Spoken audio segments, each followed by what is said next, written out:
And I'm just going to say, you probably won't make your lifelong friends in college if you have a larger trajectory ahead of you. I find people make their lifelong friends where they peak, whether that's high school or whether that's college. I can often tell where a person peaked in life or experienced their most happiest experiences by where most of their friend group is still sourced. For me, I never saw myself as peaking in college. I understood college was just 4 years of my life that I had to survive to get to living more of my life. While college was the peak of my freedom and my independence at that point in my life, I knew I could do better for myself and likely would achieve that by the end of the 4 years. That being said, college was a time for me to explore myself. And in that self exploration, I became more of an excellent individual. I became more disciplined, more focused, and I had a confidence that was more palpable.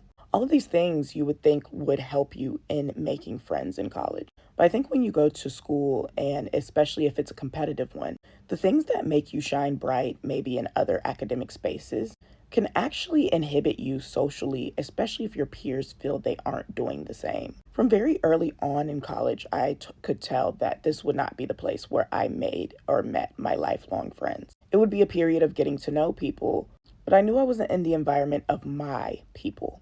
To this day, I don't really talk to many people from college. If somebody says they're a friend of mine, maybe in passing, but I wasn't really close to people in college. Because oftentimes when you are excellent, like I talk about here, what that leads to is a high level of exclusion.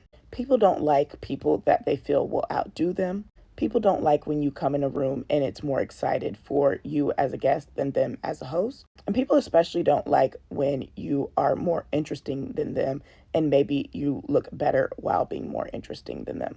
And so what this turns into is people trying to ignore your existence or trying to make you into a lame because they feel lame around you.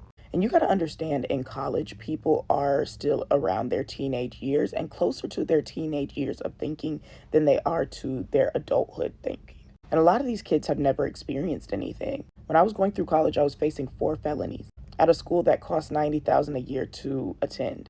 These kids didn't know anything about what I was going through, nor could we really relate. Me simply sharing my life to people in college was seen as trauma dumping because children had such cared for and nice lives in the environment I was in. So not only are you excluded, you also are siloed in your experience and nobody even takes the time to get to know you because at that age, people don't know how to sit with sadness if they haven't gone through it themselves, which few young people actually have experienced true depth of struggle and sadness, especially on college campuses. People in college just seem to be operating at a childish mindset, and I knew that I needed more seasoned people in my life, and that's why I say